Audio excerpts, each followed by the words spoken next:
Hi guys, welcome back to my channel. ఎలా ఉన్నారు? బాగున్నారా? నేను చాలా బాగున్నాను. నేను హెయిర్ ప్యాక్ వేసుకుంటుంటే అందుకే వీడియో తీసాను. హెయిర్ ఫాల్ అవుతా ఉంది అప్పుడు ఒక 2 months నుంచి. అందుకే ప్యాక్ ట్రై చేస్తాను. ఎలాగో వీడియో కూడా తీద్దామనేసి తీసుకుంటున్నాను. ఫ్లాట్ సీడ్స్ ఒక 2 spoons, మెంతులు ఒక 2 spoons, మళ్ళీ రైస్ తీసుకొని బాగా వాష్ చేసుకొని ఓవర్ నైట్ నానబెట్టుకోండి. ఓవర్ నైట్ లేదంటే ఒక 3 hours ముంచే నానబెట్టుకుంటే సరిపోతుంది. అది మిక్సీ పెట్టుకోండి. నార్మల్ వాటర్ అయినా ఓకే, రోజ్ వాటర్ అయినా ఓకే, మీ కంఫర్టబుల్. నేనైతే నార్మల్ వాటర్లోనే నానబెట్టుకున్నాను.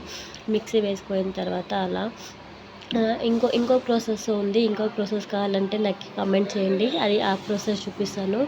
ఇది మాకు కొంచెం టైం పడుతుంది అనేటట్టుంటే ఇంకో ప్రాసెస్ ఉంది, ఆ ప్రాసెస్ చూపిస్తాను. ఇలా అప్లై చేసుకోండి మా హెయిర్కి. వైట్ హెయిర్స్ కూడా చాలా తగ్గుతుంది. నాకైతే ఒక 2 weeks నుంచి అప్లై చేస్తున్నాను. వైట్ హెయిర్స్ చాలా తగ్గింది అనమాట. సో లైక్, షేర్, సబ్స్క్రైబ్ చేసుకోండి. చాలా డేస్ తర్వాత వీడియో తీస్తున్నాను. ఆఫ్టర్ వాష్ నా హెయిర్ ప్యాక్ అలా ఉంది. హెయిర్ లెంతీగా వస్తుంది, స్మూత్గా ఉంటుంది, షైనీగా ఉంటుంది. Thank you so much.